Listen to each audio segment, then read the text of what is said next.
Hey guys, and welcome to another episode of the PH Journal podcast. You guys might hear a little bit of noise now. I'm just trying to fix my mic. There we go. Sorted. We're at those of you that have tuned in on YouTube. I do apologize by not having any form of, I'm hoping to have set up some sort of video for you guys. Unfortunately, we're not in our little makeshift studio that you guys have seen me in the past. Just on the outskirts of Stadtaham in the Eastern Cape of South Africa. I've joined the Utando Safari team. We've come in to do a little bit of assessment analogy or assessment impact on hunting in the area as far as locals, game ranchers, butchers and all that sort of stuff's concerned. It's been an interesting project, and the reason why I thought, well, let me jump on the bandwagon while it's all fresh in the memory is because of course, in the last 3 days, we've indulged in a lot of positive outcomes as far as conservation, especially with the hunting dollars concerned. And you guys have heard me say this in a lot of my YouTube episodes as well as my podcasts. Hunting dollar, how important is it to the conservation of South Africa and Africa alike? It's been an absolutely incredible journey thus far. And it's not over yet, so which is very, very exciting for me. So last time I touched on conservation as far as land is concerned. In this episode, I'm hoping to touch what the impact makes on the specific animal. I know I spoke about meat and what that means. I think we'll be breaking it up into too many segments. So what I will be doing is I'm going to be talking a little bit about what a specific animal brings their part and what it means by you hunting that specific animal to conservation in South Africa. I know I will be talking for some parts of Africa, not all, but we'll touch a little bit on that. Guys, obviously podcasting, my YouTubing, everything won't be possible without sponsorships. I didn't advertise very well over the past 2 weeks that I've been absent. But I'm very, very fortunate with the amount of people that have showed a lot of interest. Of course, this podcast is brought to you by, firstly, Utando Safaris. Thank you so much, firstly, for bringing me out here to this incredible establishment just on the outskirts of Stadtaham. The veld is beautiful. I've hunted here a few times, and of course, this is my probably my top destination to come for bushback, because I just believe Kumge Stadtaham bushback is just unlike any other. Of course, it all fits into the car road and that sort of stuff. So once again, massive shout out to Utando Safaris. They have opened up the elephant tags for 2023. So if you guys would like to jump on that, head along to their new website, which will be launching next week, which is very exciting. And as well as Zimbabwe, tiger fishing is also opened up for next season. So if you guys want to jump on the bandwagon before those tags are those opportunities are filled up, head along to www.utandosafaris.com and just get in touch with them. I am professional hunting for them. I've been incredibly impressed with how they've handled the conservation side of things. And as well, just an all-around great safari. If you're not looking to come hunting, if you want to do a bit of fishing, whatever the case may be, head along. They supply everything. They do everything. They can sort you out within a minute. And it's such a unique company to have myself dealing with. Once again, Explore Top Resorts. Big shout out to them. They set us up with a couple of accommodations along the coastal areas for my December hunt, which I'm very, very fortunate about. They are proud sponsors of this week's episode of the podcast. And then last but not least, my very own e-commerce store, PH Toolbox. The PH program is open. Just a little bit about the PH program. I developed the PH program because I've been very fortunate in my career to have traveled to different parts of the world as far as hunting is concerned. And I figured out that, the outdoor industry handles a lot better in some parts of the world than we do. And I wanted to give back to the industry that's given me so much. So sign up to the PH program today. You will get a unique discount code as well as an affiliate market link. For every sale that you generate through the affiliate marketing program, you will earn between 10 and 15% commission. Obviously, can't be available for everybody. So apply, and hopefully the panel of judges that I have selected would be able to select a couple of the guys that they feel that would be able to generate quite a few sales and quite a bit of an impact on what we're actually trying to do through the toolbox. And therefore, you guys will be selected on the affiliate marketing. Well, let's call it the pro staff team. Well, guys, that's it. Just once again, thank you to all the sponsors. You guys are making this happen, and I love doing what I'm doing. It's a beautiful day outside. It's a very, very warm day. It's 22 degrees. We're coming towards the end of winter and start diving into spring in September, which I'm very, very excited about. To my fellow hunters up north, good luck for the upcoming deer season. We'll be thinking about you. Please, please, please, please. My bucket list animal has always been an elk in archery season. I want to hear the bugle. So if you guys have got any flipping cool footage of that, please send it my way. I love looking at it, and hopefully it's on my visualization board, so hopefully one day my dream will come true. Well, without further ado, let's get into it. Well, guys, like mentioned, we've been touching a lot on conservation and what conservation means as far as hunting, safaris, whatever the case may be in South Africa. Of course, every one of these institutions, every one of these footprints in the industry have their mark and have their place. Of course, they bring only positivity to our industry. Of course, there are a couple of people out there that do want to jeopardize both industries, and it's not very fun to try and defend ourselves all the time. So the point of conservation, and the point why I'm bringing this up on a constant basis, is because I need to educate people why I believe, PH Journals, Dylan Love, believes that the hunting dollar is by far the best conservation tool we have at the moment.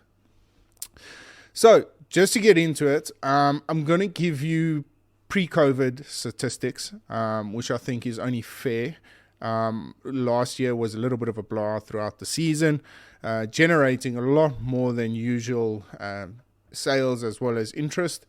And of course, this year the financial close hasn't happened, so we won't be able to give you statistics on 2022. So for that, I'm going to give you an average from 2016 to 2019. And on average, there were about 7,600 trophy hunters that visited South Africa. On average, their safari days will probably be between 10 and 12 days. And the average spend will be about $20,000 to $25,000 per trip.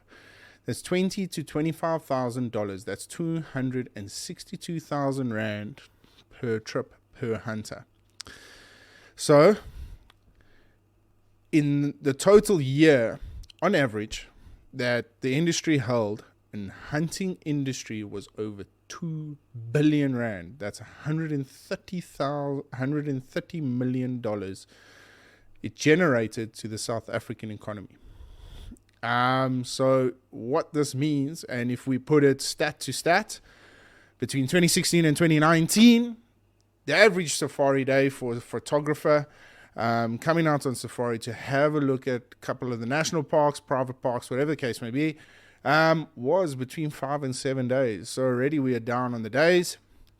And the average spend per safari, per trip, was just under $3,000. So they only spent $3,000 between their 5 and 7 day safari. So based on these numbers, it only generated, for the economy, just a little less than 70 million Rand. Which, if I try and do my calculations correctly, because the dollar at the moment is 16, so 70 million divided by 16 is $11 million. So that's interesting, and something that we need to obviously keep into account. But this podcast is not about sharing stats for stats, blow for blow, about our fellow safari enthusiasts, our fellow wildlife enthusiasts. This is more about educating people about why the hunting dollar, specifically the hunting dollar, and specifically on each individual animal, brings such a great conservation point. So, if we get into it, the safari industry, or let's rather be a little bit more specific here, and excuse me, I'm just scrolling down on my iPad here. Like I said, our resources are a little bit limited, but having so much fun at the moment doing this. So here we go. Okay, so with the hunting dollar, if we had to, so the safari companies employ in excess, on average, per safari outfitter, they have about 31,500 jobs that they employ. Okay, and this is throughout the whole country. And that, remember guys, this is stats from 2016 to 2019. So that's 31,000 jobs. That's permanent jobs. So that's lodge staffing, trackers, fencing boys, maintenance guys, everything. So that's permanent jobs. That's excluding professional hunters. To date, well, to 2019, professional hunters, there were just over 45,000 registered professional hunters in the country. Like I said in previous podcasts, not many of them follow through. So that stat is a little bit incorrect. But if we go back and say that 7,600 trophy hunters visited on average in South Africa, let's be a little bit realistic here and say that benefit of the doubt, of the 7,600, let's not divide it by 2. Let's rather do this. Minus 3,000 equals 4,600 hunters were 2 on 1. So we divide that by 2.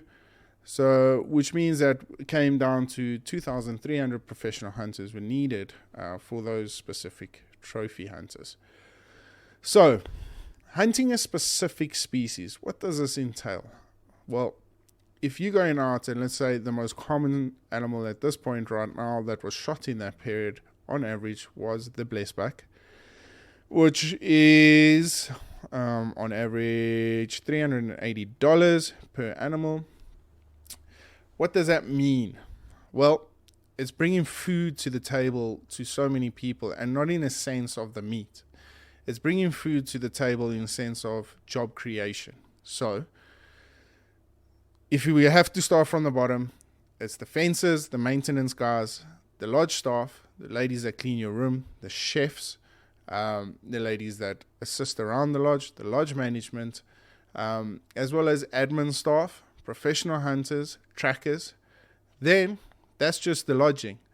From that, the animal gets slaughtered, processed. So if you take in a trophy away, whether it just be a skull mount or whether it will be a cape, taxidermy is collected. So it's the driver for taxidermy, and then it's the artistry. So normally on just what I've really kind of experienced, it goes through about 4 or 5 different channels as far as tannery, boiling the skulls, artistry is concerned. So there's already 7 people that it gets employed. Admin staff of the taxidermy, shipping agents, shipping admin. And so just to cut everything down, and then it boils down into the butcher.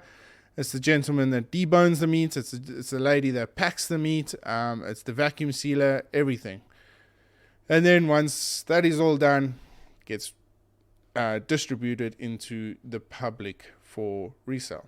So the theory of this overused, exaggerated excuse for hunters when they come over, especially in South Africa, because it's not like that in most places.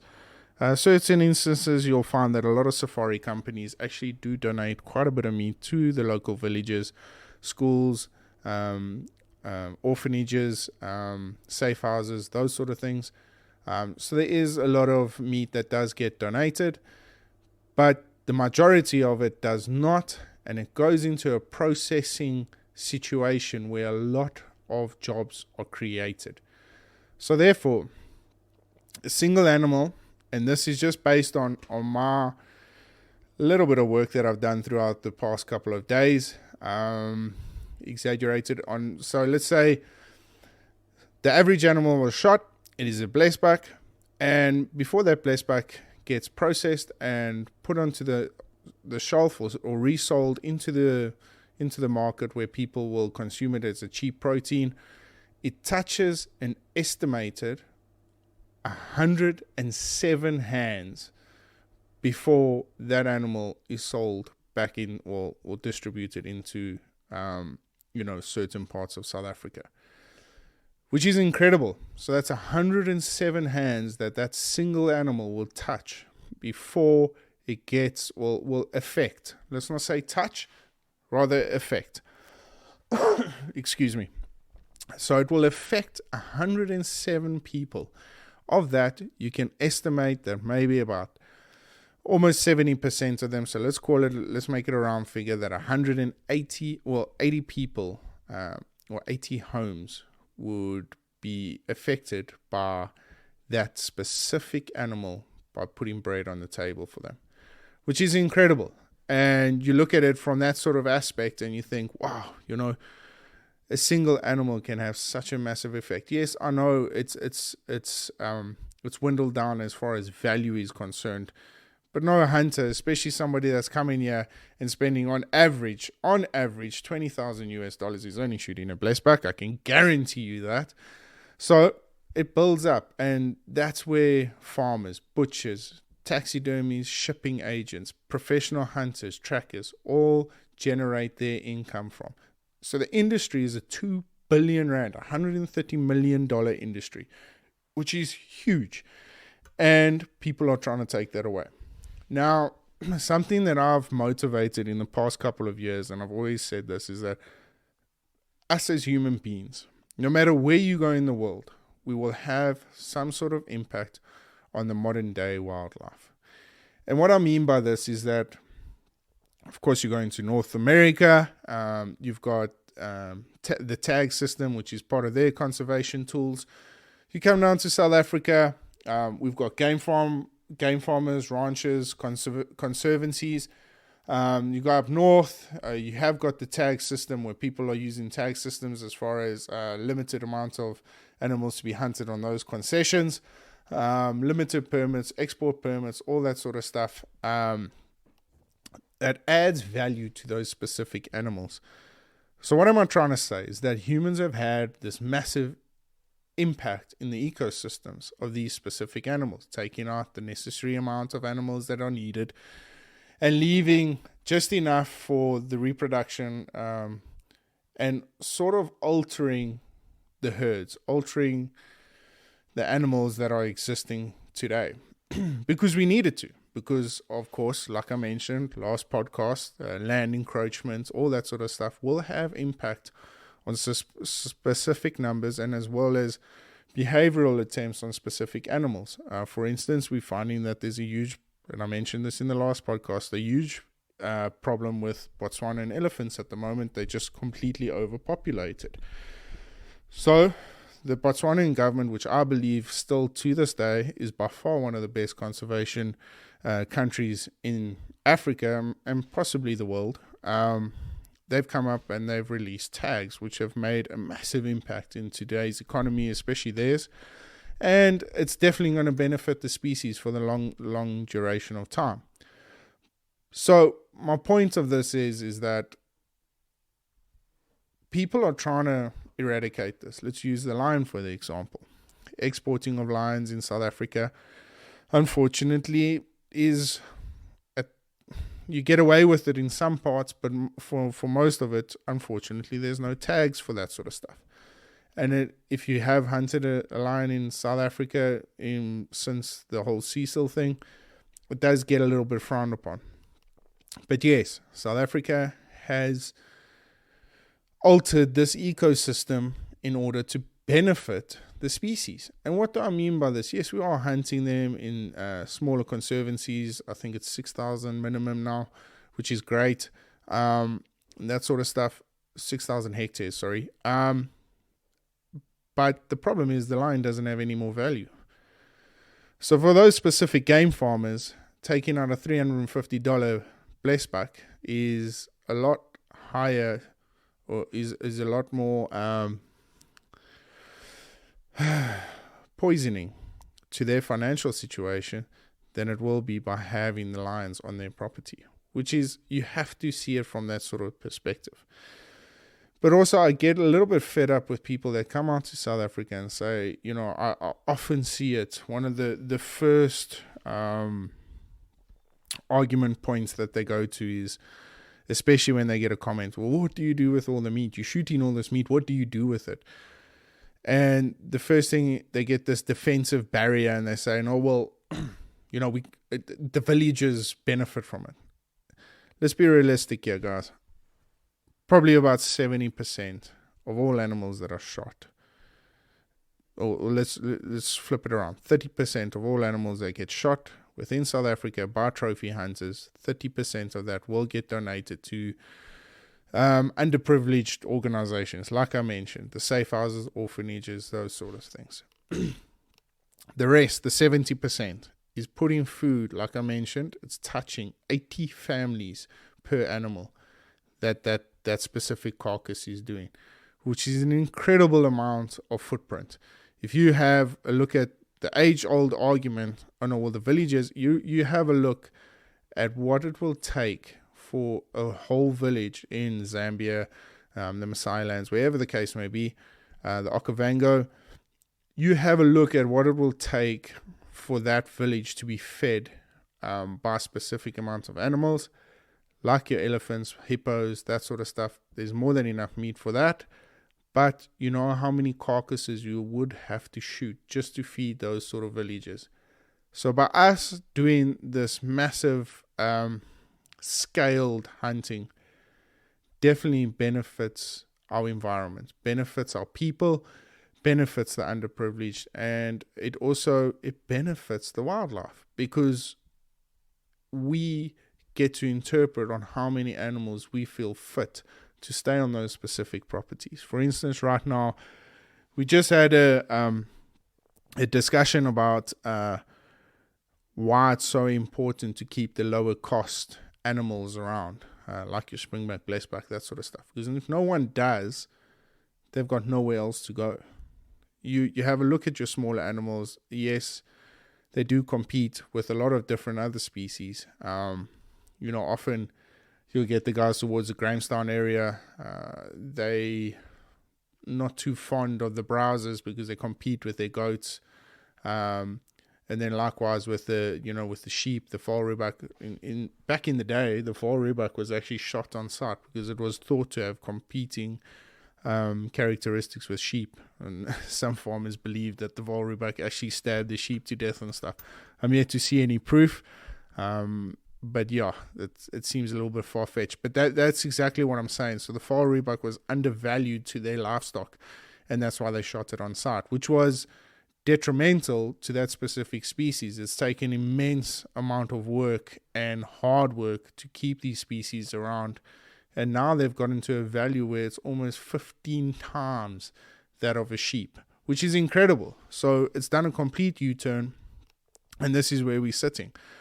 For instance, I have mentioned this on the podcast before, and I know for a fact, sorry guys, I had one too many drinks last night and my throat's a bit hoarse.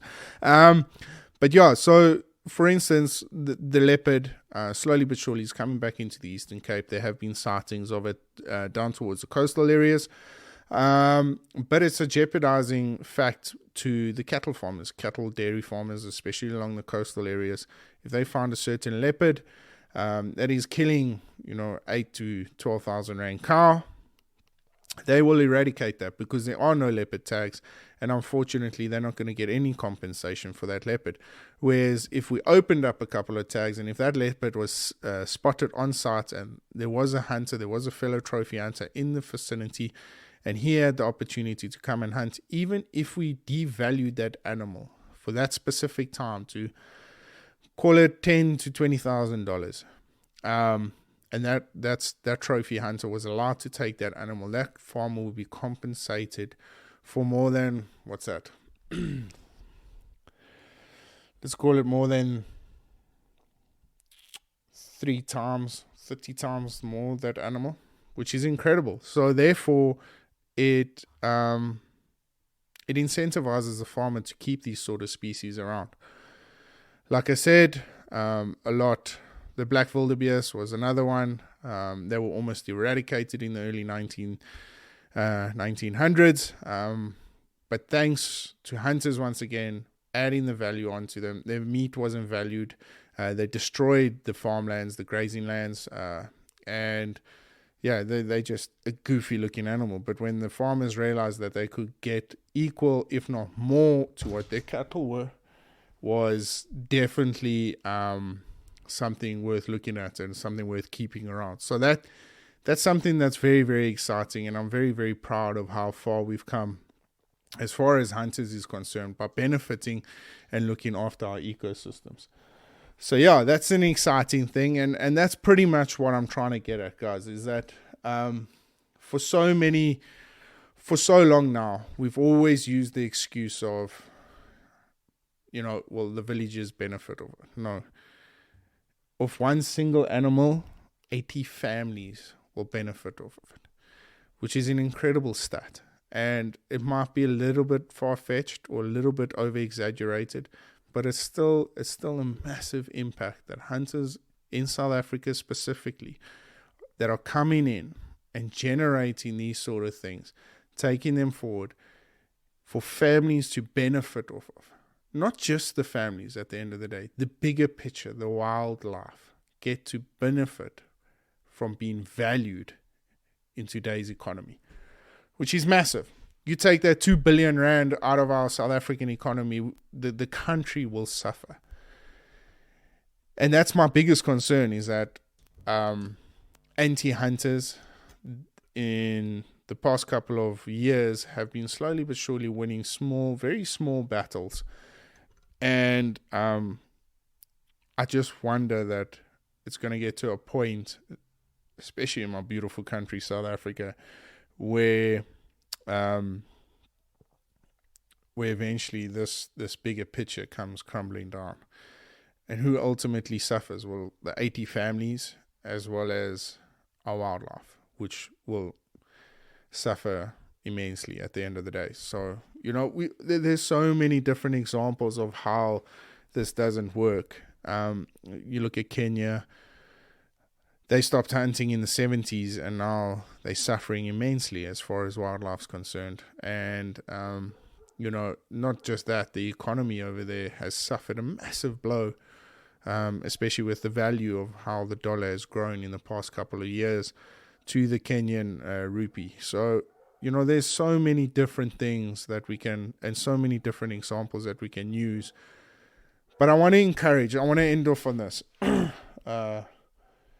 We've got to kind of wrap things up here where we're doing the assessment. And I wanted to leave one thing with you guys. If you're listening to this and you've got a planned hunt to South Africa or Africa, like I said, it differs from country to country, but I'm speaking specifically to South Africa. You guys need to understand the positive impact that taking an animal's life makes on not just families, but as well as the specific species you've hunted, and as well as wildlife in a whole in our country.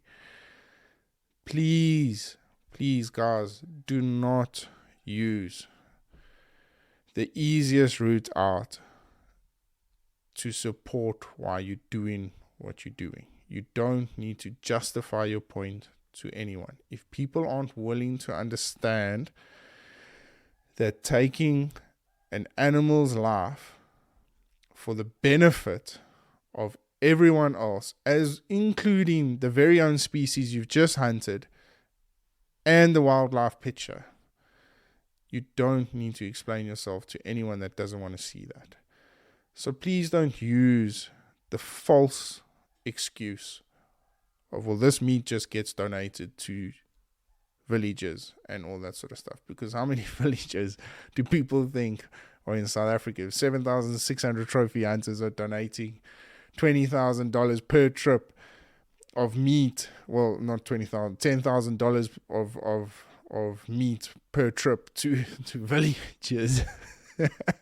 We would have a serious issue here in South Africa. So, guys, just be proud of what you're doing. You guys, by just considering coming out to hunt in South Africa and of course Africa, you're doing your part for conservation, whether you see it immediately or not. And like I said, it is incredibly important. And to my fellow South Africans, I mean, the guys that are even doing their part as far as biltong hunters and stuff are concerned, guys, you adding value into an ecosystem that unfortunately relies on on hunters to look after it. So don't be ashamed. Be proud of what you're doing, and really just acknowledge the effort that you guys are putting as far as conservation is concerned. I've always said to myself that I wanted to leave a legacy behind that I could one day look back on and be very, very proud of. And I think just being a hunter, when you look back at what you've done and how you've achieved it, it's part of our primal instincts, number one. And number two, you feed your family. And number three, you do your best to conserve, preserve, and look after our magnificent wildlife that we come to appreciate. And there's a lot of little life lessons in this whole podcast, and I hope you guys have taken it to heart. But once again, I just want to say, please, guys, don't be ashamed of what you're doing. You don't need to explain yourself to anybody. You're doing more than enough for the conservation of our wildlife, and as well as donating or uplifting our economy in a third world country. So firstly, to those of you that are coming out, I want to thank you so much for considering us, and as well as doing your part for this awesome industry that we are so involved in. So guys, on that note, I'm going to end off. It's been an absolute privilege bringing you the conservation side of things. I hope I've made a lot of sense to myself. This obviously is always going to be a big talking point for me. And I try and generate that, and I try and show that through a lot of my podcasts, as well as my YouTube episodes. By the way, my new YouTube episode is up. Cody Hilton, Chasing the Night. We hunted a sable and a lettre, beautiful lettre. In fact, I think it was about 29 inches, that one was. So yeah, guys, if you do have a bit of time on this beautiful Sunday, head along to my YouTube channel, the PH Journals, and click on the Chasing the Night and give it a watch. We are still running a competition. Anyone that comments on any one of my videos on YouTube will automatically go into a draw for a hunting knife. We gave one along last week to Brad Lawrence, and hopefully we'll be selecting one more before the end of the competition. Got a couple of exciting things coming up. I'm launching my very own website, which is a dream come true for me. Hoping to get it up by Wednesday. If you do subscribe to my newsletter on my website, you will also be entered into a draw where there will be some really cool prizes, and then of course the grand prize of a safari for 7 days with the Tundra Safaris. So to close it off, once again, thank you to everybody that has sponsored this podcast. This episode once again was brought to you by Tundra Safaris, Top Resorts Explore Travel, and of course, last but not least, PH Toolbox. Thank you to everybody, and we wish you all the luck. Once again, to all the guys up north, happy hunting. If you are, stay safe, stay blessed, stay humble. We'll catch up with you guys soon. Have a good one, everyone. Cheers.